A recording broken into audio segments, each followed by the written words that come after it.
अम्ब त्वाम् अनुसन्दधामि भगवद्गीते भवद्वेषिणि। ओम नमो भगवते वासुदेवाय। আমাদের ত্রয়োদশ অধ্যায় 13th চ্যাপ্টার শেষ হয়েছে। শেষের দিকে আলোচনায় আমাদের ছিল প্রকৃতি পুরুষের তত্ত্ব, সেটারই এক্সটেনশন বলা যেতে পারে 14th চ্যাপ্টার, যেখানে আমরা 20 নম্বর শ্লোকে আগের অধ্যায়ে পেয়েছিলাম যে প্রকৃতি পুরুষঞ্চৈব বিদ্যানাদি ভাবপি বিকারাংশ্চ গুণাংশ্চৈব বিদ্ধি প্রকৃতি সম্ভবম। এই গুণাংশ্চৈব গুণ, এই নিয়েই বিস্তৃত আলোচনা হবে। এটাও ওই ক্ষেত্রজ্ঞের মধ্যে ক্ষেত্রের বিষয়ে পড়ছে আর কি, ক্ষেত্রের এক্সটেনশন মানে বিস্তার। ক্ষেত্রজ্ঞ নয়, ক্ষেত্রজ্ঞ হচ্ছে পুরুষ বা চৈতন্য সত্তা, এটা হচ্ছে প্রকৃতিরই এক্সটেনশন। এই চ্যাপ্টারটা ভীষণ ভীষণ গুরুত্বপূর্ণ প্র্যাকটিক্যালি আর কি, আমাদের বাস্তব জীবনের জন্য ভীষণ প্রয়োজন। যেখানে গুণত্রয় আমরা চতুর্দশ অধ্যায়ে পাচ্ছি, সপ্তদশ অধ্যায় 17th চ্যাপ্টার পাবো, অষ্টাদশ অধ্যায়ে পাবো। সেখানে আমরা আমাদের পার্সোনালিটি যদি জানতে চাই, ব্যক্তিত্ব, সেটা জানতে গেলে কিন্তু এগুলা খুবই গুরুত্বপূর্ণ। এমনি আমাদের কি আছে, চৈতন্য আগের অধ্যায়ে দেখলাম, আমাদের স্বরূপ হচ্ছে চৈতন্য, তার সঙ্গে এই প্রকৃতি অর্থাৎ জড়। এই জড় প্রকৃতি আমাদের মন, বুদ্ধি, চিত্ত, অহংকার যা কিছু আছে, জগৎ সংসার সবকিছু আছে। এই জড় প্রকৃতির বিভাজন কি, কার সঙ্গে আমাদের কিরকম সম্পর্ক, কখন কোনটা প্রবল হয় না হয়, এর উপরে নির্ভর করে আমাদের ব্যক্তিত্ব। বিবেকানন্দ কর্মযোগের আলোচনায় বলছেন, যারা কর্মযোগ অভ্যাস করতে চায় তাদের এই 3টে গুণের বিষয়ে, সত্য রজতম 3টে গুণের বিষয়ে জানা খুব প্রয়োজন। এটা আমাদের নিজেকেও চিনতে পারবো। এমনি স্বরূপত আমরা আগেও বলেছি অনেক ক্লাসে যে 3টে দিক আছে আমাদের, 3টে মানে স্তর আছে। একটা হচ্ছে প্রেজেন্ট করি লোকের সামনে যেমন নিজেকে আর কি, আর একটা হচ্ছে ভিতরে আমাদের মন, সেখানে সত্য রজতম 3 গুণই আছে। আমরা দেখবো আলোচনা করতে করতে। সেটা মনের একটা আছে যেটা ঢেকে রাখি আমরা। আরো ভিতরে বলতে গেলে, এখন ভিতর বাইরটা আমরা বলার জন্য বলছি, ভিতর বাইর ঠিক বলে না। আমাদের যে অস্তিত্বের যে স্তর, সেখানে সচ্চিদানন্দ চৈতন্য সত্তা, যার কোনো পরিবর্তন নেই, যেটাকে আমাদের আগের অধ্যায় ভাষায় বলা যায় পুরুষ বা ক্ষেত্রজ্ঞ। সেই পুরুষ বা ক্ষেত্রজ্ঞ, এই যে প্রকৃতি, যেটা সপ্তম অধ্যায় বলেছে পরা প্রকৃতি, এর কোনো পরিবর্তন নেই। অর্থাৎ আমাকে শুদ্ধ পবিত্র হতে হবে এমন নয়, আমি প্রকৃতির সঙ্গে নিজেকে একাত্ম করে ফেলেছি। আগের অধ্যায়ে দেখেছি যে এই যে প্রকৃতির যে গুণ, যে প্রকৃতির সঙ্গে কারণং গুণে সংজ্ঞাসে সদস্য দিয়ে জন্ম আমরা পেয়েছি আগের অধ্যায়ে। তো এই প্রকৃতির গুণের সঙ্গে বা এক কথা প্রকৃতির সঙ্গে একাত্মবোধ করে ক্ষেত্রের ধর্মকে বা প্রকৃতির ধর্মকে নিজের বলে মনে করে আমাদের যে বন্ধন, এবং এর ফলেই আমাদের ব্যক্তিত্ব তৈরি হচ্ছে। অর্থাৎ যারা আস্তিক, যারা নাস্তিক, যে কোনো ক্ষেত্রেই থাকুক না কেন, যে কোনো ফিল্ডে থাকুক না কেন, সবার ক্ষেত্রেই এই চ্যাপ্টারটা খুবই গুরুত্বপূর্ণ। এবং এরই অ্যাপ্লিকেশন আমরা পাবো, আমরা বিস্তৃত আকারে পাবো 17th চ্যাপ্টার পাবো, 18th চ্যাপ্টার অনেক শ্লোক পাবো আমরা।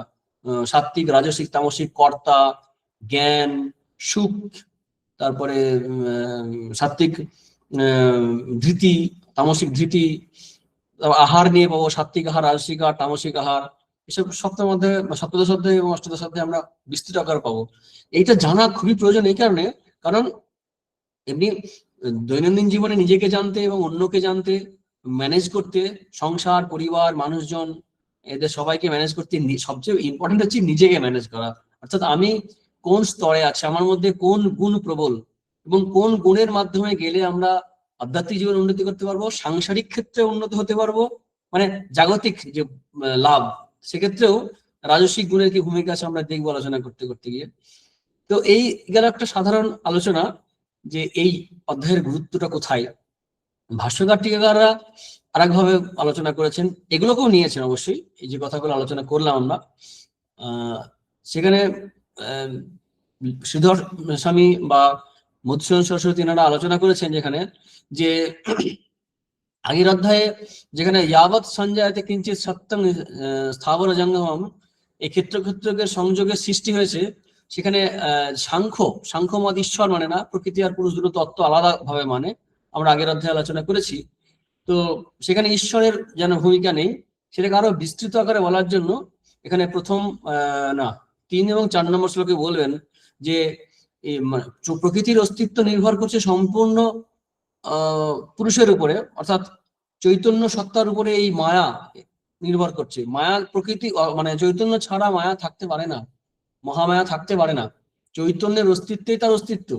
অর্থাৎ আরেকভাবে বলতে গেলে আমার স্বপ্ন যে আছে সেটা আছে কিসের জন্য না, ওই একটা কিছু আছে তার উপরেই স্বপ্নটা হচ্ছে, অর্থাৎ আমি সচ্চিদানন্দ চৈতন্য সত্তা। যেমন করে রজ্জু আছে বলেই, দড়ি আছে বলেই সাপ, দড়ি না থাকলে সাপ ভুল হতো না, দড়ি দেখে সাপ ভুল হচ্ছে। ঠিক তেমনি এটা অদ্বৈত দিক থেকে ব্যাখ্যা, ঠিক তেমনি চৈতন্যের উপস্থিতিতেই এই প্রকৃতি আছে। সেই প্রকৃতির এবং আলাদা সত্তা নয়, যেটা সাংখ্যে বলে যে পুরুষ আলাদা প্রকৃতি আলাদা, পুরুষ সংখ্যায় অনেক, কিন্তু প্রকৃতির ক্ষেত্রে ঈশ্বর বেদান্তের ক্ষেত্রে বলছেন যে না, একমাত্র একটি তত্ত্ব আছে, সেটা ঈশ্বর। তারই মানে মূল তত্ত্ব হচ্ছে এক ঈশ্বর, তারই বিকাশ হচ্ছে বিবর্ত, ওরা বিবর্ত বলে, পরিণাম বলে না, চৈতন্য। এবং অদ্বৈতবাদ শুধু বিবর্ত বলে, বাকিরা পরিণামও বলে। সেই কারণে প্রকৃতি হচ্ছে অভিন্ন তত্ত্ব, কিন্তু আলাদা আলাদা নয়। বেদান্তের মুখ্য তাৎপর্য হচ্ছে অভিন্ন তত্ত্ব। এবং যে জীব পুরুষ, অনেক পুরুষের কথা বলায় বেদান্ত স্বীকার করে, কিন্তু সেই পুরুষের মধ্যেও পুরুষোত্তম হচ্ছেন মেন, তারই অস্তিত্ব, বাকি জীবেদের অস্তিত্ব। তো এই এখানে আমরা দেখব এই অধ্যায়ে যে এই ঈশ্বরের যে ভূমিকা আছে সেটা দেখানো দরকার আছে, সেটা একটা দরকার। আর গুণ সম্বন্ধে বিস্তৃত আলোচনা করা হয়নি। সত্য রজ তম, এই যে 3টে গুণ, এদের মানে ডেফিনেশন, ফাংশনস, তাদের সংজ্ঞা, সেগুলো কি, এই গুণের সংযোগে যে জন্ম জন্মান্তর হচ্ছে। আমরা আগের অধ্যায় পেয়েছি যে কারণ গুণের সংঘর্ষ সদস্য দুজনে জন্মসু, এই গুণের প্রতি আসক্তির জন্য জীবের, পুরুষের যে সদসৎ জনিতে জন্ম হচ্ছে, অর্থাৎ নানান রকম পশু, মানুষ, জীব জন্তু, নানান রকমের ভ্যারাইটি যে স্পেসিস তৈরি হয়েছে, এগুলো তৈরি হয়েছে ওই গুণের জন্য। এটাকেই সংসার। সংসার বলতে আমরা সাধারণত ফ্যামিলি লাইফের কথা বলি, তা কিন্তু নয়। সংসার মানে হচ্ছে জীবের যে এই জন্ম থেকে জন্মান্তরে 12 চক্র আকারে ঘুরছে, পরিভ্রমণ করছে, এটাকেই সংসার বলা হয়। এই সংসারিত্ব আলোচনা করা হয়েছে আগের অধ্যায়ে, কিন্তু সেখানে গুণের কি ভূমিকা, গুণের কিভাবে সংযুক্ত হচ্ছে, গুণে কিভাবে আসক্ত হচ্ছে, গুণগুলো কি কি, তাদের ডেফিনেশন কি, কিভাবে আবদ্ধ করে, সেখান থেকে মুক্তির উপায় কি। লাস্ট শ্লোকে আমরা পেয়েছি যে ভূত প্রকৃতি মোক্ষাঞ্চ, সেই সেই মুক্তি কিভাবে হবে, এই বিষয়গুলো আলোচনা করার প্রয়োজন আছে। সেই কারণে প্রথম শ্লোকেই ভগবান বলছেন আবারও আলোচনা করছি। কি বলছেন? শ্রী ভগবানের বচন, পরং ভূয় প্রবক্ষ্যামি জ্ঞানানাং জ্ঞানম উত্তমম যজ্ঞত্তা মুনেয় সর্বে পরাং সিদ্ধি মিতোগতা। প্রথম শ্লোক ভগবানই শুরু করলেন বলতে যে সেই জ্ঞান তোমাকে বলবো। সেই জ্ঞান কি, মানে আগে যে দেখলাম ক্ষেত্র ক্ষেত্রকে বিভাগ যোগ, এটা হচ্ছে গুণত্রয় বিভাগ যোগ। গুণত্রয় মানে এই ক্ষেত্র ক্ষেত্র, এটা গুণ মানে হচ্ছে ক্ষেত্রেরই বিস্তার, অর্থাৎ এটাও ক্ষেত্র ক্ষেত্রকে বিভাগ যোগের মতোই। অর্থাৎ গুণ গুণত্রয় একসঙ্গে যদি ধরি, সেই গুণত্রয় থেকে চৈতন্য সত্তা গুণাতীত হতে হবে, আমরা দেখব পরে। সেই চৈতন্য সত্তাকে আলাদা করা, সেদিক থেকে এটা বলা হয় গুণত্রয় বিভাগ যোগ। 3 গুণের থেকে বেরিয়ে যে জ্ঞান, সেই জ্ঞানটি তো বিষয় তোমাকে বলবো। পরং ভূয়, আবারও বলবো,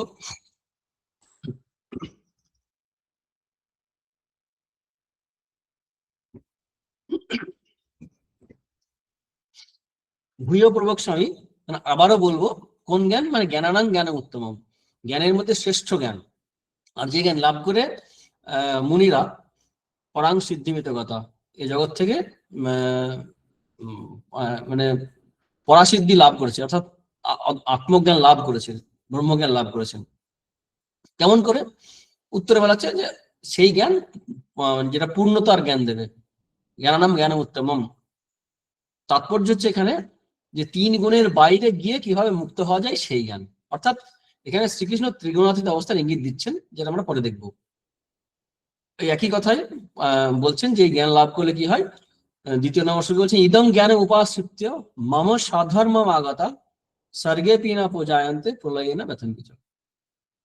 এই জ্ঞান অর্থাৎ এই যে আত্মস্বরূপের যে জ্ঞান যখন হবে, মম সাধারণ ভগবান বলছেন যে আমিও যেমন ত্রিগুণাতীত সেই রকম সমান ধর্ম, এখানে দ্বৈত অদ্বৈত বিষয় আলাদা আলাদা ব্যাখ্যা করে, আমরা সাধারণভাবে নিচ্ছি এটাকে, যে আমার স্বরূপ লাভ করে, অর্থাৎ আমি কিরকম না, আমি 3 গুণের বাইরে আসক্ত নই, জগৎ সংসারে 3 গুণের আসক্তি আমারতে নেই, সেই রকম ত্রিগুণাতীত হতে পারে জীব। তাই আমার অর্থাৎ ব্রহ্মজ্ঞান লাভ করে, আত্মজ্ঞান লাভ করে।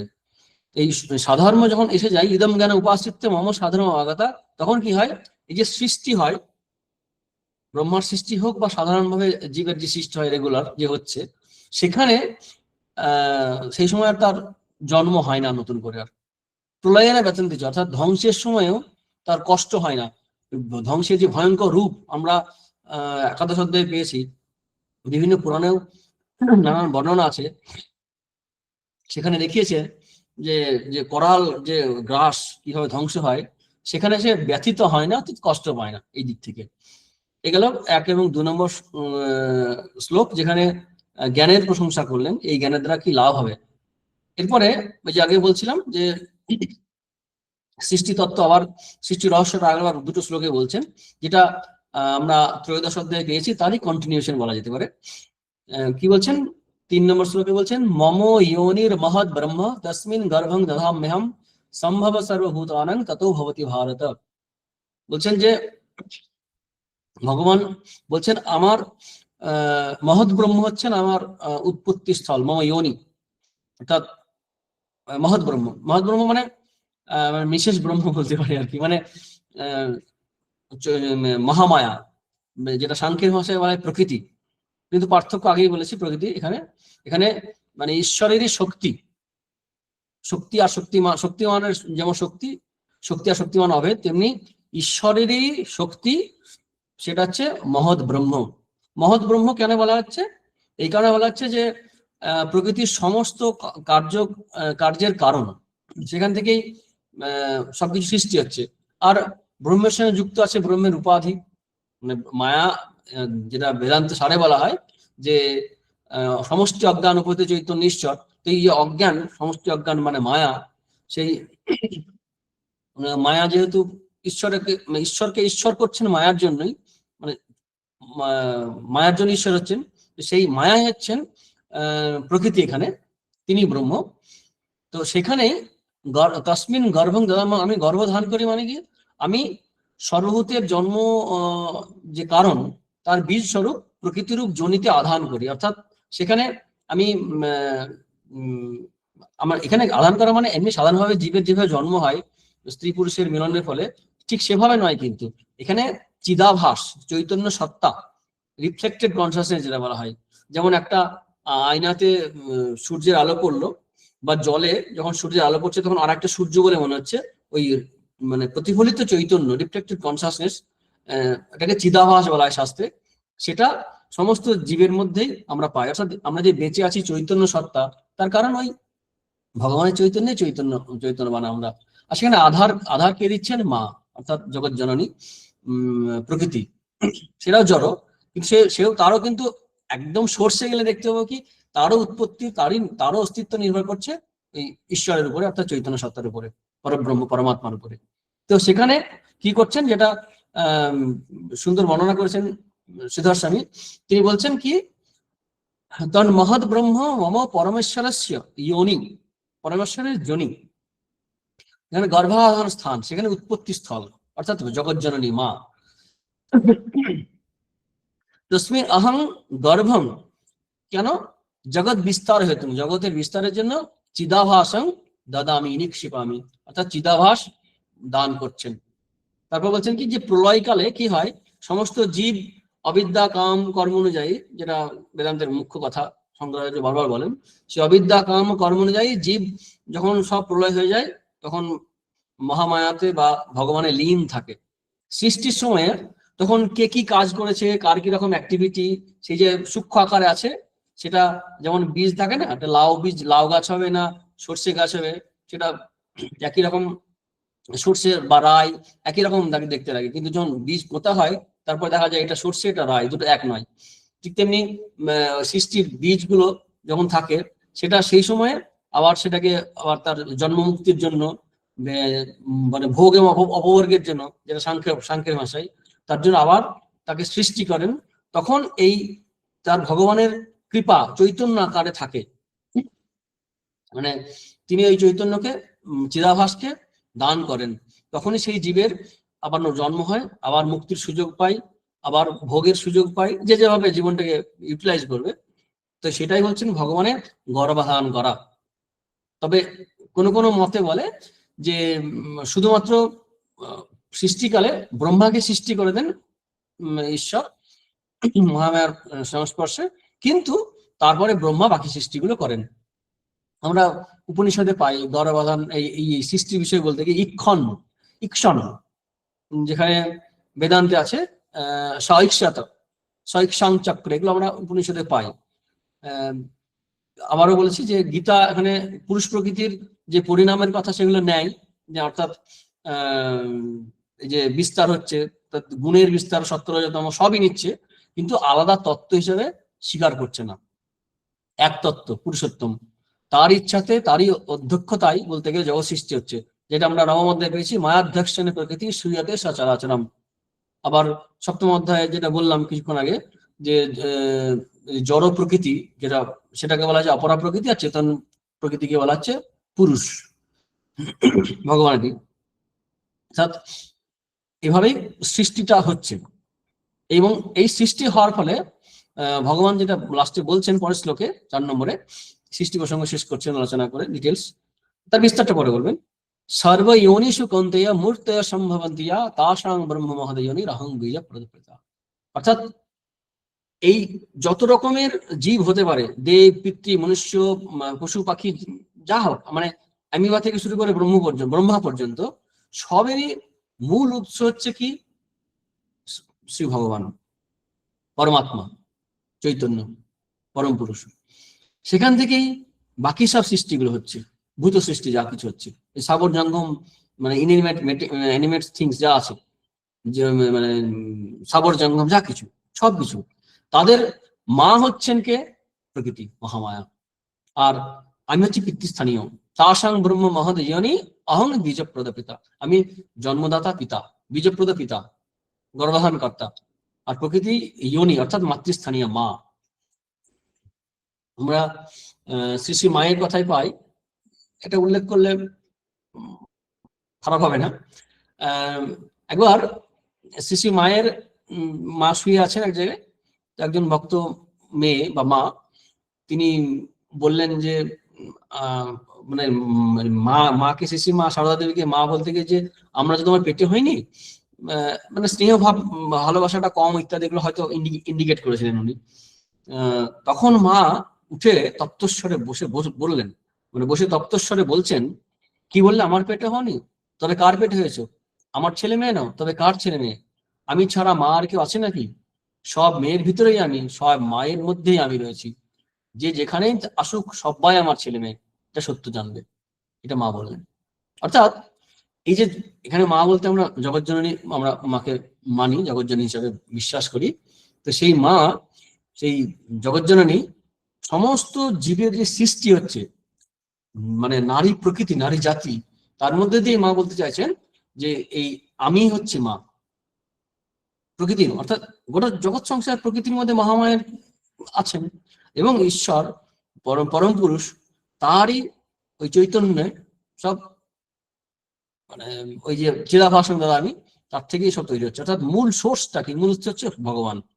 অথচ বিস্তারের দিকে তাকালে পরে আমরা প্রকৃতির 3টে গুণ পাই, 3 গুণ সত্য রজতম। এই তিন গুণের সাম্য অবস্থাকে প্রকৃতি বলে, আর বৈষম্য অবস্থাতে জগৎ সৃষ্টি হয়। এটা সাংখ্যের ব্যাখ্যা, বেদান্ত এটা গ্রহণ করে। 5 নম্বর এবং 9 নম্বর শ্লোকে 3 গুণের কিভাবে বন্ধন হয় এবং 3 গুণের যে সংজ্ঞা, ডেফিনেশন, সেগুলো আমরা পেয়ে যাব। 5 নম্বর শ্লোকে কি বলছেন? যে সত্যং রজস্তম ইতি গুণ প্রকৃতি সম্ভবা নিবদনন্তি মহাবাহ দেহে দেহে নমভয়ম। সত্য রজতম এই 3 গুণ প্রকৃতি সম্ভবা। এখন প্রশ্ন হচ্ছে প্রকৃতি সম্ভবা কথাটা কেন হলো? কারণ সত্য রজতম তিনটে গুণই যদি প্রকৃতি হয়, তাহলে তার থেকে আবার জন্ম হচ্ছে। এখানে ভাষ্যকাররা বলছেন যে না, ঠিকই আছে, কারণ সত্য রজতম তিন গুণের সাম্যাবস্থাকে প্রকৃতি বলা হচ্ছে।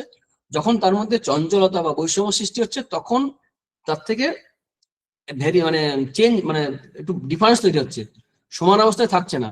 হয় সত্য বেশি, না রজ বেশি, না তম বেশি, কোনোটা বেশি হয়ে যাচ্ছে। অর্থাৎ একটা মানে বলতে গেলে ধর তিন ভাই বা তিন ভাই বোন মিলেমিশে আছে, ঝগড়া নেই।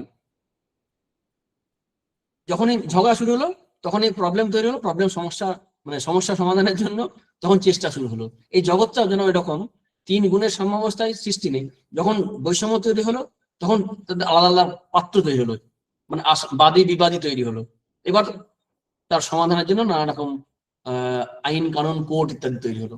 তেমনি এই সত্য রজতম তিন গুণ সাম্যাবস্থায় আছে প্রকৃতি, কিন্তু যখনই বৈষম্য হচ্ছে, তখনই এই আলাদা করে যেন এই গুণগুলো ম্যানিফেস্ট করছে, জন্মাচ্ছে। তাই এখানে বলছে সত্য রজতম তিনটে গুণ হচ্ছে প্রকৃতি সম্ভবা। এরা কি করে? দেহিকে বদ্ধ করে। এখানে ফিলোসফিক্যালি বলতে গেলে বৈশেষিক দর্শন ওরা এভাবে বলে না, এরা গুণ বলতে আলাদা করে, মানে দ্রব্য আর গুণকে আলাদা করে, মানে গুণী আর গুণ, এই যে ভেদ, তাদের মধ্যে গুণী আর গুণের ভেদ আছে। কিন্তু এখানে গুণ বলতে ওরা যেভাবে বৈশেষিকরা যেভাবে দ্রব্যকে বলছে, এটা সেটাকেই টার্গেট করছে। অর্থাৎ এটা কোনো গুণ নয়। যেমন লাল ফুল বা সাদা দেওয়াল, এই দেওয়ালের সাদা রংটা বা ফুলের লাল রংটা গুণ, এভাবে কিন্তু এই গুণ নয়। ফুল যেমন ফুল, দেওয়াল দেওয়াল, এইটা হচ্ছে পদার্থ, এটাকেই গুণ বলা হচ্ছে। গুণ শব্দের আমরা এরকম পাই যে দড়ি একটা অর্থ হয়, আবার গুণ মানে ইকুয়ালিটি, যেটা এখন আমরা বলছি। তো দড়ির কাজ কি? বাঁধতে সাহায্য করে। এই গুণও যেন সেভাবে আমাদেরকে বাঁধে। কিন্তু বৈশেষিক বা ন্যায় বৈশেষিক যারা বলছেন, সেভাবে কিন্তু এই গুণকে বলা হচ্ছে না। এটা ওই ল্যাঙ্গুয়েজে, ওদের ল্যাঙ্গুয়েজে বলতে হবে, বৈশেষিকের ল্যাঙ্গুয়েজে এটা দ্রব্যই। তো প্রকৃতি সম্ভবা এই তিন গুণই হচ্ছে বেঁধে ফেলে। আবার এই তিন গুণের মাধ্যমে কিন্তু যেমন বাঁধে, তেমনি আবার মুক্তিও সাহায্য করে। আমরা সাংখ্য দর্শনে পেয়েছিলাম না, যে ভোগ এবং অপবর্গ দুটোই হচ্ছে প্রকৃতিতে করে, মানে ভোগও করায় প্রকৃতি, পুরুষকে ভোগ করায়। এই পুরুষ প্রকৃতিস্থ ভুংতে প্রকৃতি যান গুণান, আমরা পেয়েছিলাম। প্রকৃতিস্থ ভুংতে আছে না, যে পুরুষ প্রকৃতিস্থ হয়ে ভোগ করে, আগের অধ্যায় পেয়েছিলাম। তো এই ভোগও করে প্রকৃতির মাধ্যমে, আবার মুক্তিতেও প্রকৃতি সাহায্য করে। কিভাবে করে? আমরা পরবর্তীকালে কথামৃতে পাই শ্রীরামকৃষ্ণের, যে বিদ্যামায়া অবিদ্যামায়া দুটো কথা আছে। তো বিদ্যামায়া হচ্ছে কি? যা মুক্তির দিকে নিয়ে যায়, আর অবিদ্যামায়া যা বন্ধন করে, অর্থাৎ ভোগের দিকে নিয়ে যায়। মানে গুণ হচ্ছে অচেতন, তার নিজের কোনো প্রয়োজন নেই, সতেরোতম, কিন্তু চেতনের প্রয়োজন আছে। সেভাবে ব্যাখ্যা দেওয়া হয় যে চেতনে, মানে গুণ বলতে জড় পদার্থ তার কি প্রয়োজন? কার জন্য প্রয়োজন? না পুরুষের জন্য, পুরুষের প্রয়োজন। কি দুটো প্রয়োজন? যেটা আমরা বলছি ভোগ এবং মুক্তি, অপবর্গ। এই কারণে পুরুষকে হয় বাঁধে এবং মুক্ত করে দেয়। এই হচ্ছে মানে মহামায়ার খেলা, জীবকে বাঁধে মুক্ত করে যায়। একটা সুন্দর গল্প আছে শ্রীরামচন্দ্রের এই বন্ধনের ব্যাপারে। তিন গুণের, তিনটে চোরের কাহিনী বলা হয়। কথামৃতে আমরা পাই যে মানুষ তার মায়াতে পড়ে স্বস্বরূপকে ভুলে যায়। এই যে চৈতন্য সত্তা, সে ভুলে যাচ্ছে। মায়া বলতে এই তিন গুণের বন্ধনে, সত্যরজতম। তো বলছেন কথামৃতে, তার মায়া ত্রিগুণময়ী, এই তিন গুণই ডাকাত, সর্বস্ব হরণ করে, স্বস্বরূপকে ভুলিয়ে দেয়। সত্য রজতম তিন গুণ, এদের মধ্যে সত্যগুণই ঈশ্বরের পথ দেখিয়ে দেয়, যেটা আমরা বলছিলাম যে বিদ্যামায়া। কিন্তু ঈশ্বরের কাছে সত্যগুণ নিয়ে যেতে পারে না, একটা জায়গায় পর্যন্ত তার লিমিটেশন আছে, ওখানে গিয়ে সে থেমে যায়, এরপরে এগোবে না। তারপর একটা গল্প বলছেন শ্রীরামকৃষ্ণদেব, যে একজন ধনী বন পথ দিয়ে যাচ্ছিল, এমন সময় তিনজন ডাকাত এসে তাকে ঘিরে ফেললো এবং তার সর্বস্ব লুট করে নিল। এবার যখন চলে যাচ্ছে, তখন একজন বললো যে একে রেখে কেউ, একে মেরে ফেলো। কাটতে গেল। আরেকজন ডাকাত, দ্বিতীয় ডাকাত বলছে না, আগে মেরে কাজ নেই, একে আষ্টে পিষ্টে বেঁধে রেখে এখানে ফিরে যাও, তাহলে পুলিশকে খবর দিতে পারবে না। এগুলো চলে গেল।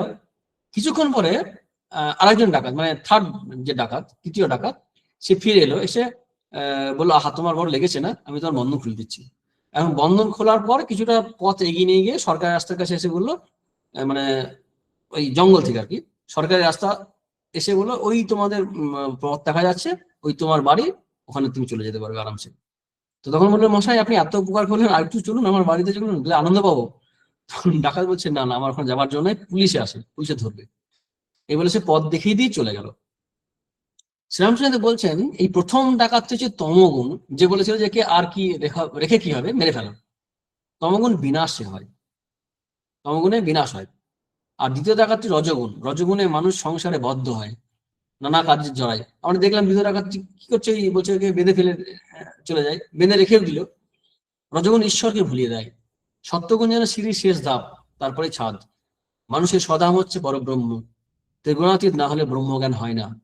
এই অধ্যায়ের টার্গেটই হচ্ছে, যেটা কথা থেকে আমরা পড়লাম, এই অধ্যায়ের টার্গেটই হচ্ছে ত্রিগুণাতীত কিভাবে হতে পারে জীব, তাকে সেই জায়গায় নিয়ে যাওয়া। অর্থাৎ এই যে ক্ষেত্র ক্ষেত্রকে বিভাগ যোগ, আর ত্রিগুণাতীত হলে পরে জীব এবং ব্রহ্মের ঐক্য হবে। আমাদের ভেদ করেছে তিন গুণ, তিন গুণই ভেদ করেছে। জীবের সঙ্গে ঈশ্বরের যে ভেদটা আমরা দেখছি, সেটা হচ্ছে তিন গুণ। বিশুদ্ধ সত্য যদি যখন হয়ে যাবে সাধনার মাধ্যমে, তখন এই এই তিন গুণের পারে যখন চলে যায়, প্রকৃতির পারে, তখন এই যে ক্ষেত্রজ্ঞান চাপে মান বৃদ্ধি সর্বক্ষেত্রসু ভারত আমরা পেয়েছি আগের অধ্যায় 2 নম্বর বা 3 নম্বর শ্লোকে। সেখানে আমরা দেখেছি কি, যে সমস্ত পুরুষের মধ্যে তিনিই পুরুষোত্তম এবং তিনিই আছেন, মানে সমস্ত ক্ষেত্রের ক্ষেত্রজ্ঞ তিনিই। তখন এই জীব ও ব্রহ্মের ঐক্য হবে ত্রিগুণাতীত অবস্থায় গেলে। এই ত্রিগুণাতীত না হওয়ার জন্যই ডিফারেন্সটা তৈরি হয়েছে, মায়াবদ্ধ আর মায়ামুক্ত। এরপরেই তিনটি গুণের লক্ষণ বলবেন। খুব সুন্দর আলোচনা, বিস্তৃত আলোচনা এখানে আমরা আমরা সংক্ষেপ আছে, কিন্তু এর মধ্যে অনেক গভীর ভাব লুকিয়ে আছে। 6 নম্বর শ্লোকে বলছেন, তত্র সত্যং নির্মলত্তৎ প্রকাশকম অনাময়ম সুখ সঙ্গেন বদনাতি জ্ঞান সঙ্গেন চানঘ। শ্রীরামকৃষ্ণ কথামৃতে যেটা পেলাম আমরা, যে সত্যগুণ বাঁধে, আমরা দেখতে পাচ্ছি খুব ভালো জিনিস, কিন্তু তবু কিন্তু বেঁধে দিচ্ছে। বলে না যে সোনে কি জঞ্জির কি জঞ্জিরই হয়, মানে সোনার শিকল শিকল, সোনার শিকল শিকল। তো এরকম সত্যগুণও কিন্তু বন্ধন করে, অর্থাৎ তিন গুণই কিন্তু বাঁধে জীবকে। কিন্তু কিভাবে বাঁধে, তার ডেফিনেশন কি, তার সংজ্ঞা কি, তাকে চিনব কিভাবে, সেটা বলছেন 6 নম্বরে, যে এই যে তিনটি গুণের কথা বলেছে তত্র, সেই বিষয়ে সত্য হচ্ছে নির্মল স্বভাব, নির্মলাত্মাত। সেই কারণে প্রকাশকম অনাময়ম দুটো শব্দ দিয়েছে। প্রকাশক, প্রকাশক মানে হচ্ছে শ্রীধর স্বামী বলছেন যে স্বচ্ছ বলে স্ফটিক তুল্য, মণিতুল্য, স্ফটিক মণিতুল্য প্রকাশক, ভাস্বর। আর অনাময় অর্থাৎ আময় মানে যেন আমরা রোগ বলাই, আমাদের এখানে আময় বলতে আমরা মানসিক স্তরে যদি হয়, তাহলে সেটা হচ্ছে কি, ওই যে স্ট্রেস, টেনশন, যে মেন্টাল যে সমস্ত ক্রাইসিস গুলো হয়, এটা হচ্ছে আময়। এর থেকে মুক্ত হওয়া, মুক্ত হবে। টেনশন নেই, স্ট্রেস নেই, শরীরের রোগ বলাই শরীরের ক্ষেত্রে, মানে ফিজিক্যাল লেভেলে। মেন্টাল লেভেলে হচ্ছে এই স্ট্রেস নেই, টেনশন নেই, এসবগুলো নেই, রিপুর তাড়না নেই। এটা হচ্ছে অনাময়, অর্থাৎ নির্মল স্বভাব, সেখানে মলিনতা নেই, মানে রজগুণের ব্যাপার নেই, মানে পরে দেখবো রজগুণে কি আছে, এবং তমগুণের ব্যাপার নেই, তমগুণ অন্ধকার স্বরূপ ঢেকে দেয়। আর নির্মল স্বভাব, অনেক সময় আমরা যখন সাত্বিক গুণ আমাদের মধ্যে জাগে, তখন আমরা সুখ পাই। সত্যিকারের সুখ বলতে আমরা এখানেই পাই, মানে জাগতিক দিক থেকে হাইস্ট ক্যাটাগরির অফ হ্যাপিনেস, জগতের দিক থেকে সবচেয়ে সুখ এখানে পাই। যেমন আমরা কোনো একটা নির্বিলি জায়গায় গিয়ে কিছু পড়ছি, মনের শান্ত ভাব, সেখানে কোনো চঞ্চলতা নেই, মন স্থির আছে, খুব মনোযোগ দিয়ে কিছু পড়ছি, কিছু শুনছি, যা কিছু করছি, চঞ্চলতাহীন যে অবস্থা মনের, মানে নিস্তরঙ্গ জল যেমন ধীর স্থির আছে। আমরা কোনো গান শুনে বিভিন্নভাবে আমাদের এই অবস্থা আসতে পারে। সেখানে রাজসিক ব্যাপার নেই, আবার তামসিক ব্যাপারও নেই। সেখানে একটা মনের সুখ হয়, সাধন ভোজন করতে করতে হয়, মন খুব ভালো থাকে, লোকের সঙ্গে থেকে দূরে থেকে বলেন আমরা শান্তিতে আছি বাবা, ঝামেলায় জড়াইনি, এগুলো খুব ভালোই অবস্থা, খারাপ না। কিন্তু এগুলো বন্ধন করে, বন্ধন করে কি, দুটো উদাহরণ দিয়ে বলছেন, সুখ আর জ্ঞান, এই দুটো দিয়ে বন্ধন করে।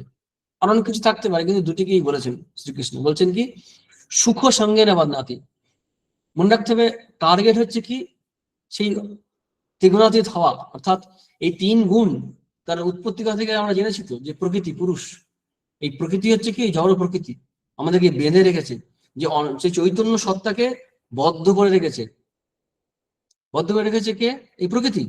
এই প্রকৃতির থেকে মুক্ত হতে গেলে এই প্রকৃতির অন্তর্গত যেহেতু এই সত্যগুণ, এরও বাইরে যেতে হবে। হোক না সে আমাকে এগিয়ে দিল রাস্তাতে কিছু দূর, কিন্তু সেও তো চোর, সেও ডাকাত দলে আছে, ডাকাত দলে থাকার জন্য সে ওই সরকারি রাস্তা পেরিয়ে আসতে পারছে না, পুলিশে ধরবে শ্রীরামকৃষ্ণের গল্প অনুসারে, সেও কিন্তু নিচু অবস্থা। কিন্তু জগতের দিকে যদি তাকাই আমরা, এটা অনেক উঁচু অবস্থা, অনেক উঁচু অবস্থা। পরে আরো লক্ষণ বলবেন। তো এই সুখ যে পাই আমরা, সুখ কোথায় হয়? মনে হয়। জ্ঞান আমরা কোথায় অনুভব করি? মনে। সুখ দুঃখ জ্ঞান অজ্ঞানে সব মনেই হয়। আর আমরা আগে দেখেছি ক্ষেত্র ক্ষেত্র বিভাগে যোগে, যে এই মনেরও যে ইচ্ছা, দেশ, চেতনা, এই সবগুলো হচ্ছে মনেরই বৃত্তি। যেহেতু এগুলো মনের বৃত্তি, সেহেতু এগুলো ক্ষেত্রের মধ্যে পড়ে, অর্থাৎ ফিল্ড, অর্থাৎ চৈতন্য নয়, ক্ষেত্রজ্ঞ নয়, অর্থাৎ আমার যে স্বরূপ তা আমার নয়। আমি যদি সুখী হই, সুখ আমার, আমি সুখ নই। আমি যদি দুঃখী হই, আমি আমার দুঃখ আমি নই। আমার যে জ্ঞান হয়, বই পড়ে হোক বা কোনো খাবার খেয়ে খাবারের টেস্ট সংক্রান্ত জ্ঞান, বা আঘ্রাণ পেয়ে, মানে পাঁচটা ইন্দ্রিয় দিয়ে, জ্ঞানেন্দ্রিয় দিয়ে যা কিছু অনুভব করি আমরা, সব দিয়েই, বা বইপত্র পড়াশোনার ফলে, কাজকর্ম করার ফলে যে আমার বুদ্ধির বিকাশ হয়েছে, এই বুদ্ধি থেকেও আমাদের মধ্যে একটা ইগো কাজ করে, একটা অহংকার কাজ করে।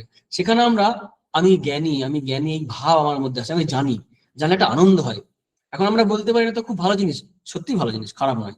কিন্তু সেই চূড়ান্ত দিকে যদি তাকাই, তাহলে বলতে হবে ইহবাহ্য, আগে হওয়ার। অর্থাৎ যদি হাইয়েস্টের দিকে তাকাই, চূড়ান্ত আমাদের স্বরূপের দিকে তাকাই, তবুও তবুও আমরা বাধা পড়ে আছি। যে সুখ ভোগ করছি, শ্রীরামচন্দ্র উদাহরণ আছে যে ওই একটা ভালো খাবার আছে একটা জায়গাতে, বস্তার মধ্যে, কিন্তু বাইরে করে কি, কিছু সাধারণ খই মুরগি রেখে দেয়, তাতে ইঁদুরগুলো খেয়ে ওইটা খুব আনন্দ পায়। কিন্তু ভিতরে যে আরো ভালো খাবার, ভালো চাল আছে বা কিছু আছে যে ইঁদুরে খেতে পারতো, সেখানে যায় না, এতেই মগ্ন হয়ে থাকে। তেমনি আমরা সাধনার দ্বারাই হোক, বা কোনো গ্রন্থ পাঠ, বা প্রাকৃতিক দৃশ্য দেখে হোক, বা নিরিবিলি নির্জন জায়গায় থেকে হোক, শরীর সুস্থ আছে, নিরোগ শরীর, মন প্রসন্ন আছে, এই যে সুখ অনুভব করছি, এই যে আমার জ্ঞান হয়েছে, এই অনুভব হচ্ছে আমি জ্ঞানী, আমি সুখী, এগুলো আমাদেরকে বেঁধে রাখছে। অর্থাৎ সেই চূড়ান্ত সুখের জায়গায়, অর্থাৎ আমাদের স্বরূপ সচ্চিদানন্দ, মানে যে সুখ, সুখস্বরূপ, যে সুখী এই মায়ার মাধ্যমে ছিটে ফোটা চিদাভাস, রিফ্লেক্টেড কনসাসনেস মাধ্যমে এসে আমাকে সুখ দিচ্ছে। অর্থাৎ ব্রহ্মানন্দ যেন সেই ল্যাংড়ার মধ্যে দিয়ে বা রসগোল্লার মধ্যে দিয়ে আসছে। এই এই আনন্দই, সেই আনন্দ আমরা অরিজিনাল আনন্দ যেটা বলা হয়, সেই আনন্দের সঙ্গে নিজেকে একত্র বোধ করতে পারছি না। আমরা জাগতিক সুখে আছি, মনের যে স্থির অবস্থা, শান্ত অবস্থা, এখানে যে সুখ হয়, সে সুখটা ভালো ঠিকই, খারাপ হয়তো নয়, সাত্ত্বিক সুখ, কিন্তু এও সেই চূড়ান্ত সুখের দিক থেকে তাকালে এটাও কিন্তু বন্ধনের কারণ। যেটা আমরা একটু আগে বলছিলাম, সেখানে শঙ্করাচার্য বলছেন যে ইচ্ছাদি চ ধিত্যান্তং ক্ষেত্রৈশৈব বিষয়স্য ধর্মং ইত্যুক্তং ভগবতা সেইস অবিদ্যা। এগুলো সব অবিদ্যার মধ্যে পড়ছে। অর্থাৎ ক্ষেত্রের ধর্ম, বিষয়স্য ধর্ম, ক্ষেত্রস্য বিষয়স্য ধর্ম, ক্ষেত্রের বিষয়ের ধর্ম, এগুলো ইচ্ছা আদি। আমাদের মনের মধ্যে যে জ্ঞান হয়, ইচ্ছা থেকে শুরু করে চেতনা, সংঘাতের চেতনা ভীতি আমরা পেয়েছি, সেটাই শঙ্করাচার্য বলছেন যে ত্রয়োদশ অধ্যায়ে, যেগুলো সব দেহের ধর্ম, বিশেষ করে মনের ধর্ম, সুখ দুঃখ, আত্মার ধর্ম নয়।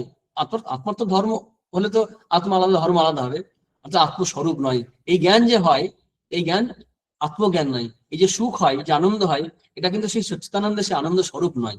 এটা হচ্ছে গুরুত্বপূর্ণ।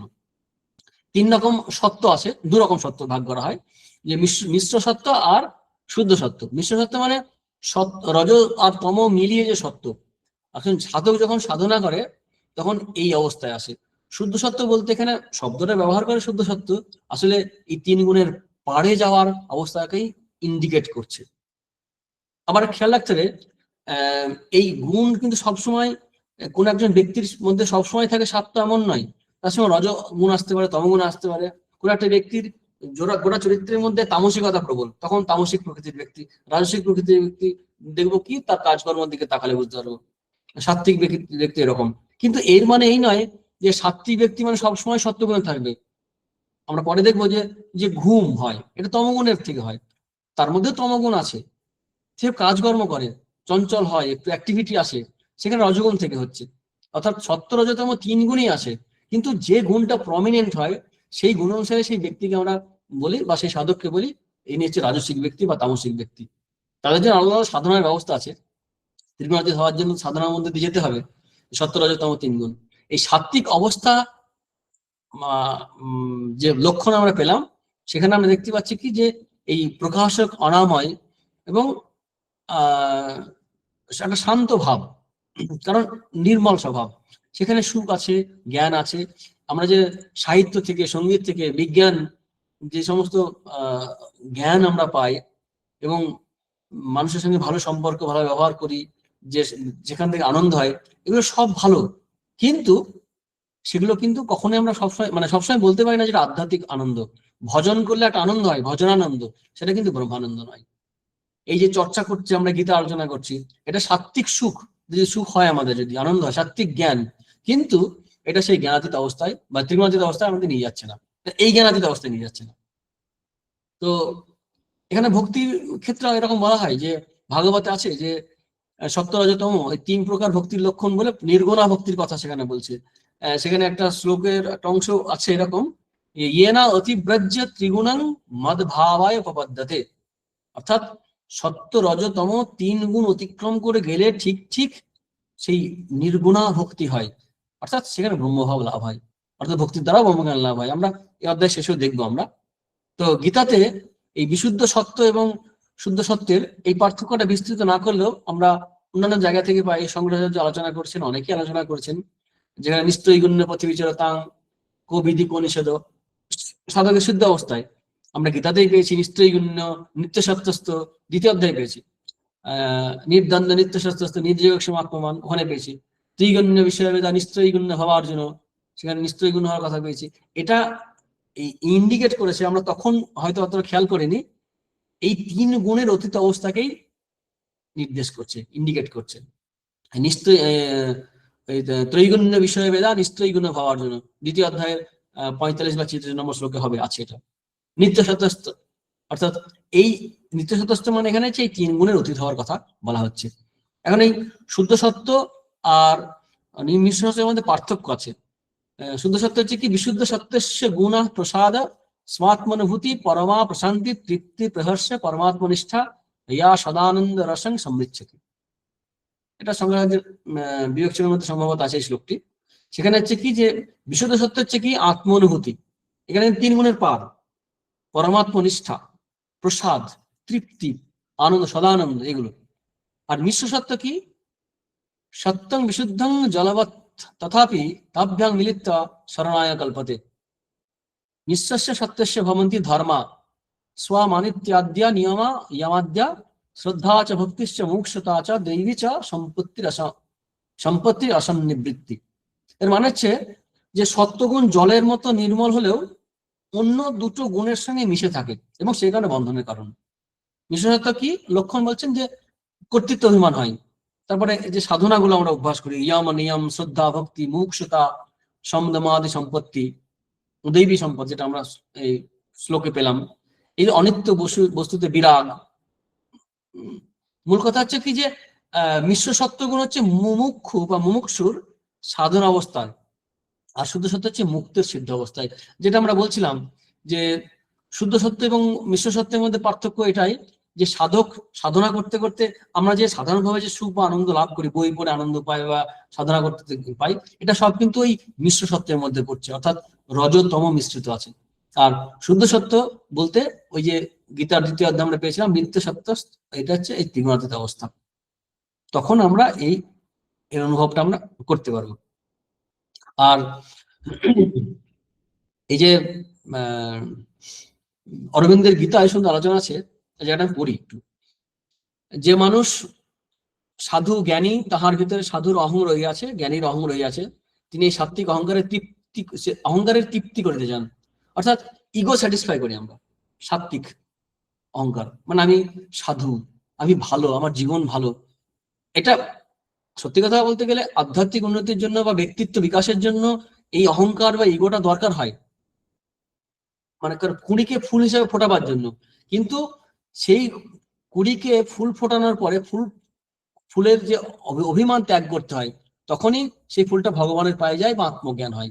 ফুলের চূড়ান্ত সফলতা বা সাকসেস বা সার্থকতা যখন সেই কুড়িটা ফুটে ফুল হলো, ফুল হয়ে ভগবানের পায়ে গেল বা আত্মবিকাশ হলো পরিপূর্ণরূপে, তখন অহংকারটাকে ত্যাগ করতে হয়। শ্রীরামচন্দ্র যেমন বলতেন যে বেড়া দিয়ে ঘিরতে হয়, তেমনি ব্যক্তিত্ব বিকাশের জন্য আমাদের এই সাত্বিক গুণকে অবলম্বন করতে হবে, টার্গেট করতে হবে। তমর মধ্যে দিয়ে, তমর থেকে রজের মধ্যে দিয়ে সাত্বিকতায় যেতে হবে। তো এখানে যাওয়ার সময় আমাদের খেয়াল রাখতে হবে যে এই অহংকারগুলো কিন্তু হয় সাধকের অহংকার, জ্ঞানীর অহংকার। তাই এখানে বলছেন অরবিন্দের গীতায় এটা এরকম আছে আর কি, যে এই অহংকার হয়। আমাদেরকে গুণত্রয়ের বহু ঊর্ধ্বে উঠিতে হইবে, ত্রিগুণাতীত হইতে হইবে, কারণ পরমাত্মা সত্য গুণের উপরে, আমাদেরকে সত্যের ভিতর দিয়াই উঠিতে হইবে। কিন্তু যতক্ষণ আমরা সত্যকে ছাড়াইয়া না যাইব, ততক্ষণ সেখানে পৌঁছিতে পারিব না। কেবল তখনই আমরা নিশ্চিত হইয়া তাহাতে বাস করতে পারি, যখন আমাদের সমস্ত বাসনা দূর হইয়া গিয়াছে। শ্রী অরবিন্দের গীতা, অনিল বর্ণ। তো সত্যের মধ্যে দিয়ে যেতে হবে, বলতে গেলে আমাদেরকে আরো নিচে থেকে অনেকে শুরু করতে হবে। তামসিকতায় ডুবে আছি। স্বামী বিবেকানন্দ উদ্বোধন পত্রিকার যখন প্রথম বেরোয়, সম্পাদকীয় প্রথম যে প্রস্তাবনা, সেখানে লিখছেন যে সত্যগুণের ধোঁয়া ধরে দেশটা তমগুণে ডুবে গেছে, তাকে রজগুণের মধ্যে দিয়ে উঠতে হবে। রজগুণের মধ্যে না উঠলে প্রকৃত মানে সাত্বিকতায় যেতে পারবে না, এবং সাত্বিকতা ছাড়িয়ে তবে যেতে হবে ত্রিগুণাতীত অবস্থা। আমাদের অনেক সময় হয় যে তামসিকতাকে অনেক সময় সাত্বিকতা বলে আমাদের মনে হয়। একবার একটা ঘটনা আছে এরকম, স্বামী বিবেকানন্দ তখন ঘুরছেন পরিব্রাজক অবস্থায়, সম্ভবত অখণ্ডানন্দিমার সঙ্গে ছিলেন। দেখছেন একজন সাধু তিনি ঝিমোচ্ছেন। তখন স্বামীজি বলেন, দে ওর কাঁধে লাঙল তুলে, তবে যদি ওর কোনো কালে কিছু হয়। অর্থাৎ তমগুণে ডুবে গেছে। বলছে এ কেন, গোটা দেশটা আমাদের ডুবে আছে তমগুণে। তমগুণকে কাটিয়ে রজগুণের মধ্যে দিয়ে সত্যে যেতে হবে। অনেকে বলে স্বামীজি কাজ করতে বলেছেন, নিশ্চয়ই বলেছেন, কিন্তু ওখানেই স্বামীজি থেমে থাকতে বলেননি। ভগবান গীতাতেও কিন্তু সেটা বলছেন না। যদি ভালো করে আমরা মহাভারত পড়ি এবং কৃষ্ণের জীবন বা গীতা যদি চর্চা করি, বিশেষ করে দেখবো যুদ্ধ করতে হয়তো বলছে, কিন্তু ওই যুদ্ধের শেষ কথা নয়, কর্মের শেষ কথা নয়, কর্মের অতীত হতে হবে। ত্রিগুণের শেষ কথা যেমন নয়, ত্রিগুণাতীত হতে হবে, সেই রকম। আমরা সম্ভবত ফিজিক্সে আমরা পড়েছি, দেখেছি আমরা ছাত্রাবস্থায় যে 3 রকম স্টেজ আছে। যেমন সাউন্ড, সোনিক, আল্ট্রাসোনিক, ইনফ্রাসোনিক, সম্ভবত এরকম শব্দগুলো ছিল, যে শব্দের তো শব্দতর, অর্থাৎ খুব কম্পাঙ্ক যদি কম হয় সেই শব্দটা আমরা শুনতে পাই না, আবার খুব বেশি যদি জোরে হয় তখনও শুনতে পাই না। অর্থাৎ একটা লেভেলে আসতে হবে, তখন আমরা শুনতে পাবো। কিন্তু দুটো স্তর দেখতে একই লাগে, একটা শুনতে পাওয়া যায় না, এত ক্ষীণ, একটা এত প্রবল যে শোনা যায় না, মাঝখানটা শোনা যায়। ঠিক তেমনি সত্য এবং তম, মানে সত্য এবং তম 3 গুণের ব্যক্তিকে দেখে মনে একই লাগে, চুপচাপ বসে আছে। একজন হচ্ছে একেবারে মানে অজ্ঞান বদ্ধ, আর একজন হচ্ছে মুক্ত, মানে এদিক থেকে আর কি সত্য গুণে প্রতিষ্ঠিত। তার মধ্যে চঞ্চলতা নেই, এর মধ্যে চঞ্চলতার অ্যাক্টিভিটি নেই। তো এই দুটো কিন্তু বিশাল পার্থক্য আছে। বিবেকানন্দ বলতে চেয়েছেন যে এই জায়গা থেকে উঠতে হবে, উঠে সরাসরি সত্যে যেতে পারবে না, রজগুণের মধ্যে দিয়ে যেতে হবে। রজগুণের মধ্যে দিয়ে গিয়ে তারপরে সত্য গিয়ে, যেটা অরবিন্দ বলছেন, ঋষি অরবিন্দের কথায়, এই সত্যকে ছাড়াইয়া না, যতক্ষণ না আমরা সত্যকে ছাড়াইয়া না যাই ততক্ষণ পৌঁছতে পারবো না। সত্যকেও ছাড়িয়ে যেতে হবে, যেটা গীতায় শ্রীকৃষ্ণ বলছেন যে তৃণাতে ধাওয়ার কথা। তো এই যে সত্য নির্মল স্বভাব, এটা হচ্ছে কি যে স্বচ্ছ। এই স্বচ্ছ হওয়ার জন্যই মানে আমাদের বুদ্ধিতে সত্যগুণ আছে, না থাকলে কি হতো, সেখানে চৈতন্যের প্রকাশ হতো না, চৈতন্য থাকতো না। কিন্তু আমরা আমাদের কর্মের দ্বারা, ব্যবহারের দ্বারা অনেক সময় আরো বেশি করে ঢেকে দিই, মানে জড় পদার্থের মতোই হয়ে যায়।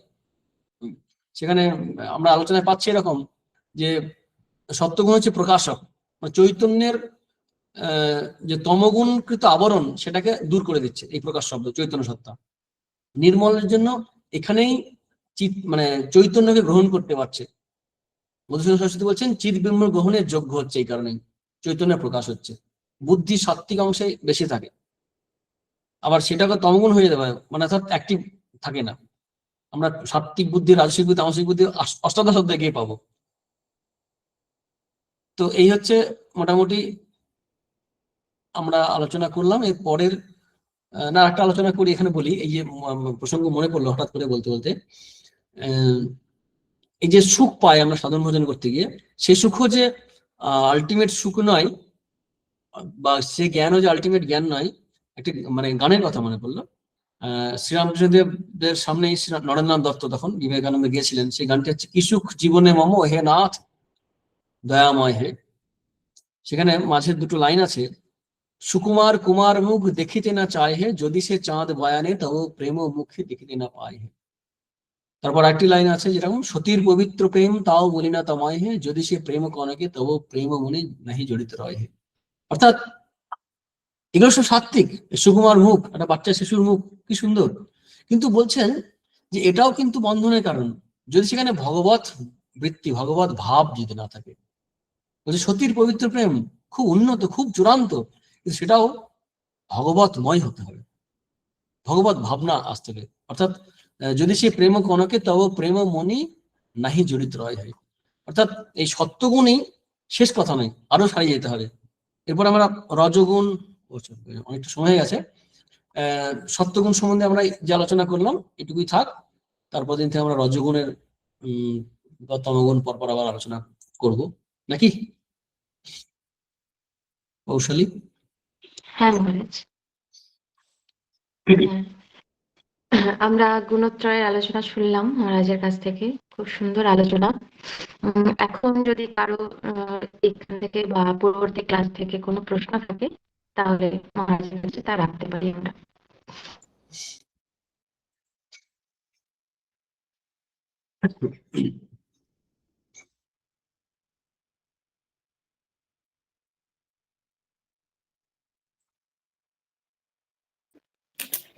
মহারাজ প্রণাম। হ্যাঁ মহারাজ, হ্যাঁ মহারাজ, আমার একটু জিজ্ঞাসা ছিল যে 4 নাম্বার শ্লোকে পড়লাম না যে সর্বজনীষু কন্তেয় মূর্তয় সম্ভবতি ইয়া তাসাং ব্রহ্ম মহৎ যোনি রহম বীজপ্রদ পিতা। অর্থাৎ এখানে পিতা অর্থাৎ ঈশ্বর পরমেশ্বরকে বা ব্রহ্মকে বীজপ্রদ বলা হয়েছে, তিনি বীজ স্বরূপ। তো মহারাজ এখানে আমরা তো অনেক জায়গায় পড়েছি বীজ বলতে এখানে বিভিন্ন রকম কারণকে বোঝানো হয়। কারণ, ঠিক ঠিক। হ্যাঁ হ্যাঁ হ্যাঁ। তো এখানে ব্রহ্ম এই তাহলে জগৎ সংসারের প্রতি কেমন কারণ? আমরা নিমিত্ত কারণ উপাদানের কারণের কথা শুনেছিলাম। হ্যাঁ, খুব ভালো প্রশ্ন। এখানে যেহেতু ওই বীজ দান করছেন, মানে এখানকার গর্ভদান করছে, মানে উপাদান কারণ, দুজনে মিলেই উপাদান কারণ। প্রকৃতি এবং পুরুষ মিলেই তো সৃষ্টিটা, মানে জগৎ সংসার। চৈতন্য অংশ আছে না, ওই পরাপ্রকৃতি সপ্তম মধ্যে পেলাম। উপাদান কারণ এবং নিমিত্ত কারণ। ঈশ্বর বলতে আমাদের যে ধারণা, একজন কিন্তু এখানে হচ্ছে না, আমরা দুই পাচ্ছি একসঙ্গে। অর্থাৎ ঈশ্বর বলতে ঈশ্বরী, অর্থাৎ প্রকৃতি এবং পুরুষ মিলিয়ে, অর্থাৎ সচ্চিদানন্দ মহামায়া, বা এই যে বীজপ্রদ মা বাবা মিলিয়েই, শুধু বাবা নয়, শুধু মা নয়, দুজনকে মিলিয়েই, এই দুজনে মিলেই এক অর্ধনারীশ্বর যদি বলি আমরা, তার থেকেই এই দুই হয়েছেন, তার থেকে সৃষ্টি হচ্ছে। অর্থাৎ তিনি আলটিমেটলি উপাদান কারণও বটে, নিমিত্ত কারণ। কারণ মায়ের দ্বারা সৃষ্টি হচ্ছে, মাও তো সৃষ্টিতে ভাগ নিয়েছেন না, জগৎ জননী। তেমনি পরম পিতা, তিনিও ভাগ নিয়েছেন। তিনি ওই চিদাভাসং দাদামি হাম নিক্ষিপামি হাম যেটা বলছেন শ্রীধর স্বামী, অর্থাৎ তিনি নিমিত্ত কারণ এবং উপাদান কারণ। তুমি যে প্রশ্নটা করলে যে কি ধরনের কারণ, নিমিত্ত কারণ উপাদান কারণ দুটোই। কিন্তু প্র্যাকটিক্যালি দেখি খানিকটা মনে হবে যেন পুরুষ তো কাজ করছে না, শুধু উপাদান কারণ, মানে মানে সাংখ্যের দিক থেকে যদি দেখায় চৈতন্য কাজটা কি হচ্ছে, প্রকৃতি করছে, প্রকৃতি হচ্ছে নিমিত্ত কারণ, উপাদান কারণ হচ্ছে পুরুষ। এটা সাংখ্যের দিক থেকে মিলে যাবে, কিন্তু বেদান্তের দিক থেকে বলতে গেলে তিনি নিমিত্ত কারণও বটেন, প্রধান কারণ বলেন বটেন। সেখানে বলা হয় অভিন্ন নিমিত্ত প্রধান কারণ। ঠিক আছে না? হ্যাঁ মহারাজ, এই দ্বিতীয় কোশ্চেনের উত্তর আমি আগে থেকে পেয়ে গেলাম আর কি, যে দ্বিতীয় বেদান্তের দৃষ্টিতে তাহলে আমরা কিভাবে বিচার করবো জায়গাটাকে। হ্যাঁ, হ্যাঁ হ্যাঁ হ্যাঁ, ঠিক আছে মহারাজ, খুব সুন্দর। প্রণাম নিয়ে। প্রণাম মহারাজ, আমি একটা কথা এই প্রসঙ্গে বলবো ভাবছি, বলি। হ্যাঁ, সেটা হলো স্বপনের যে প্রশ্নটা, আমি ওইটাই বলতে চাইছি। স্বপন বীজ বলতে নিমিত্ত কারণকে বুঝতে চাইছে। এটা কিন্তু ন্যায় বৈশেষিকের স্ট্যান্ড পয়েন্ট থেকে এটা হবে। সেখানে ঈশ্বর সৃষ্টি করে বাইরে থাকছেন, সেই জন্য নিমিত্ত কারণ, কিন্তু বেদান্তের দৃষ্টিতে কিন্তু ওর মধ্যেই অনুস্যূত হয়ে আছেন। আমার মনে হয় এইটা স্বপন কিভাবে জিজ্ঞেস করছে আমি জানি না, আমার মনে হচ্ছে এরকম স্বপনকে এরকম ভেবে বলেছে কিনা মনে হচ্ছে না, কিন্তু আমার এটা মনে হচ্ছে তাই যদি হয় তাহলে বেদান্তের দৃষ্টিতে আমরা যখন বিবর্তের কথা ভাবছি তখন কিন্তু জগতের মধ্যেই রয়েছেন, আবার জগৎকে সৃষ্টিও করছেন। যেমন করে বাবা এবং মার মধ্যে সন্তান, কিন্তু বাবার সেখানে ভূমিকা আছে, যদি আপনার উদাহরণটা দিয়ে বলি। আর সাংখ্যের ক্ষেত্রে হলে কিন্তু মানে আপনি যেভাবে বলছেন ওইটাই, কাজে তিনটিকে গুলিয়ে গেলেই এখানে সমস্যাটা হয়ে যাবে। এইটাই আমার মনে হয়, এটাই ঠিক, একদম ঠিক, একদম ঠিক।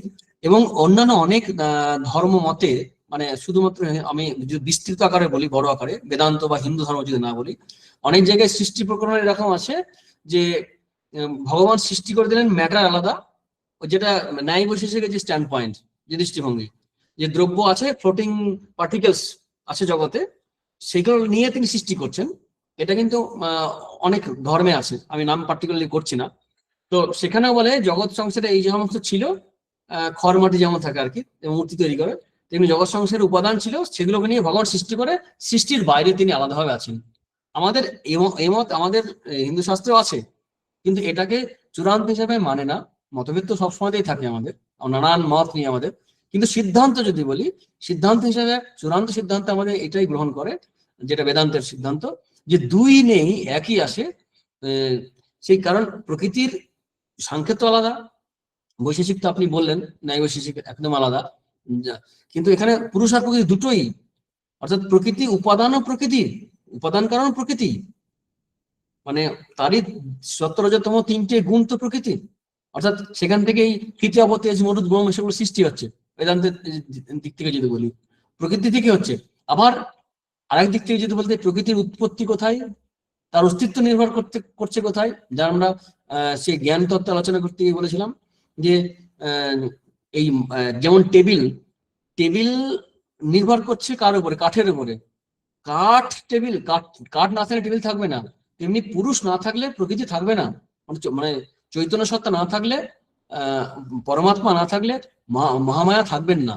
মায়ার অস্তিত্ব আলাদা করে নেই, মায়ার অস্তিত্ব পুরুষের উপর, পরম পুরুষের উপর নির্ভর করছে। সেই পরম পুরুষে নির্ভর করা যে মহামায়া বা চৈতন্য বা প্রকৃতি, সেই প্রকৃতিরই নানান গুণের এই উপাদান কারণ, যেগুলো সেদিক থেকে তিনি উপাদান কারণ প্রকৃতিকে বলা যায় বেদান্তের দিক থেকে। আবার যদি সৃষ্টি করছে কে, ওই তস্মিন গর্ভং দদাম্যহম, অর্থাৎ ভগবান সৃষ্টি করছেন, নিমিত্ত কারণ, যেটা আপনি বলেন একদম ঠিক। তাই তো স্বপন? হ্যাঁ মহারাজ, হ্যাঁ দিদি ঠিকই বলেছেন, আপনিও সুন্দরভাবে বিষয় ব্যাখ্যা করেন। হ্যাঁ বলুন। হ্যাঁ প্রণাম মহারাজ। না ঠিক আছে মহারাজ, আসলে দুটো গুলিয়ে গেছে, ওরা তিনটে চারটে মত আমাদের সামনে রয়েছে, তো আমরাও গুলিয়ে ফেলছি, ওই জন্য হয়তো আমাদেরও হয়ে যায়। এইটা কোন মতের সঙ্গে কোন মতে আমাদের লড়াইটা লাগে, ওই কারণে যে যখন যে আলোচনা করি তখন তার দৃষ্টিতে আলোচনা করলে পরে আমাদের কাছে পরিষ্কার হবে।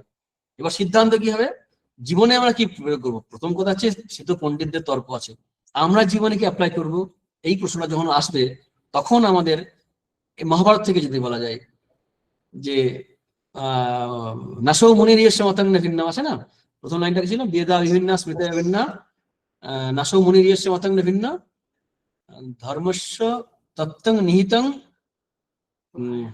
গুহায়াম গুহায়াম মহাজনা জনগত সে পন্থা। অর্থাৎ যারা জীবনে আচরণে দেখিয়েছেন তাদেরকে ফলো করতে হবে। এই কারণে আমাদের শাস্ত্রে, আমাদের পুরাণে আমরা পাই, এবং পরবর্তীকালেও যুগে যুগে অবতাররা আসেন, তারা জীবন দিয়ে দেখিয়ে দিয়ে যান।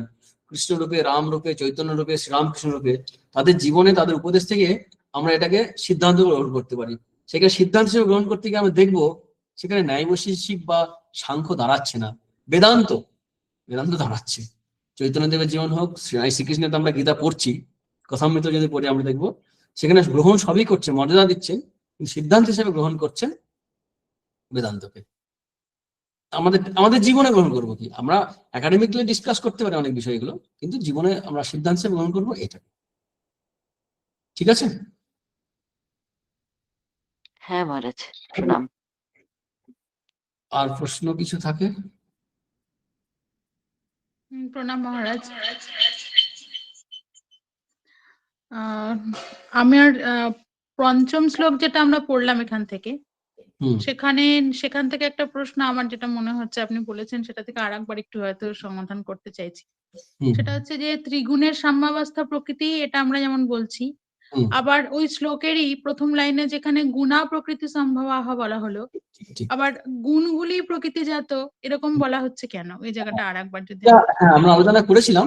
সেটা হচ্ছে খুব সুন্দর, প্রশ্নটা খুব সুন্দর। এটা খুব মানে এই প্রশ্নের উত্তর আমরা যখন প্রথম পড়ি তখন আমার মনে হয়নি যে প্রকৃতির থেকে জন্ম, আবার প্রকৃতি ত্রিগুণের সাম্যাবস্থা প্রকৃতি বলা ব্যাপারটা কি। তখন আমরা আলোচনা করতে করতে দেখলাম যে এর ব্যাখ্যাটা খুব সুন্দর দিয়েছেন আমাদের মধুসূদন সরস্বতী। খুব সুন্দর আলোচনা আছে প্রকৃতি সম্ভব বলতে কি।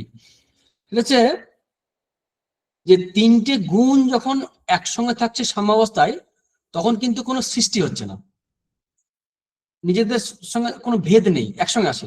যেটা তিনটে ছেলের উদাহরণ দিলাম আমি, তিনজনের ঝগড়াঝাটি নেই, মিলেমিশে আছে। এই অবস্থায় যখন আসে, সে অবস্থায় প্রকৃতি, এটাই ভগবানের মায়া। এই সাম্য অবস্থাকে তার লক্ষ্য করে মায়ার যে বলা হচ্ছে, সেখানে কিন্তু কোনো সৃষ্টি হচ্ছে না। সেখান থেকে যখন বৈষম্য হচ্ছে, বৈষম্য প্রাপ্তিপূর্বক পরস্পরের অঙ্গাঙ্গে হয়ে পরিণাম প্রাপ্ত হয়, তখনই তাহাদিগকে প্রকৃতি সম্ভূত বলা হয়। অর্থাৎ যখনই বৈষম্য হচ্ছে, তিনটে একসঙ্গে আছে, তিনটে যদি ধরি, যখনই বৈষম্য তৈরি হচ্ছে, তখন সেখান থেকে সৃষ্টি তৈরি হচ্ছে। এই যে বৈষম্য প্রাপ্তি হচ্ছে সাম্য অবস্থা থেকে, এটাকেই বলছেন প্রকৃতির যেন জন্ম হচ্ছে। অর্থাৎ একসঙ্গে আছে, একসঙ্গেই আছে, আলাদা করে জন্ম হচ্ছে না সেভাবে বলতে গেলে। কিন্তু যখনই ওই যে কার্যোন্মুখ হচ্ছে, সৃষ্টি উন্মুখ হচ্ছে, অর্থাৎ সাম্য নষ্ট হয়ে যখন বৈষম্য তৈরি হচ্ছে, তখনই সেটাকে প্রকৃতি সম্ভব বলা হচ্ছে। তা নাহলে সাম্য অবস্থায় তারা প্রকৃতি স্বরূপ। এই পার্থক্যটা এখানে করা হচ্ছে। ঠিক আছে? আর এই যে ভেদ তৈরি হয়েছে, এই ভেদ হওয়ার জন্যই জগৎ সৃষ্টি, মানে সৃষ্টিটা হয়েছে। সেখানে চৈতন্য আছে, চৈতন্য থাকার জন্যই এই ডিফারেন্সের মধ্যে দিয়েও সবাইকে সচেতন মনে হচ্ছে। তামসিক হোক, রাজসিক হোক, যাই হোক না কেন। যেমন একটা জলপূর্ণ পাত্রে সূর্যের যদি, যেটা উদাহরণ দিয়েছিলাম আগে, আমরা আয়না দিয়ে বলেছিলাম যে এই পড়ছে আলোটা, সেই আলোটা পড়ছে, তখন সেটা চৈতন্য মনে হচ্ছে। তেমনি এই দেহের সঙ্গে একাত্ম হয়ে চৈতন্য মিলেমিশে তখন মনে হচ্ছে আলাদা আলাদা সৃষ্টি। অ্যাকচুয়ালি ওই যখনই ডিসব্যালেন্স তৈরি হচ্ছে তিনটে গুণের মধ্যে, তখন সেটাকে বলা হচ্ছে প্রকৃতি সম্ভূত, যেন প্রকৃতি সম্ভাবা। অর্থাৎ প্রকৃতি একদিক থেকে সাম্য অবস্থা, যখন বৈষম্য হচ্ছে তখন সেটা প্রকৃতি সম্ভব, প্রকৃতি থেকে জাত হচ্ছে, প্রকৃতি থেকে উৎপন্ন হচ্ছে। ঠিক আছে? হ্যাঁ মহারাজ, প্রণাম।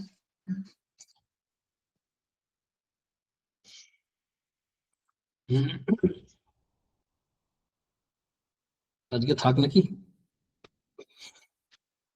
হ্যাঁ মহারাজ, আমরা এতক্ষণ গুণত্রয় আলোচনা শুনলাম, যেখানে ত্রিগুণের উৎপত্তি বিষয়ক আলোচনা, এছাড়াও ত্রিগুণের স্বভাব বিষয়ক আলোচনা এবং সত্ত্বগুণের লক্ষণ বিষয়ে আমরা শুনলাম, এবং সত্ত্বগুণের ভেদ বিষয়ক আলোচনাও আমরা মহারাজের কাছে শুনলাম। বিষয়গুলি জটিল হওয়া সত্ত্বেও মহারাজ অত্যন্ত সহজ উদাহরণ দ্বারা আমাদের বুঝিয়েছেন, যা সহজ গম্য হয়েছে।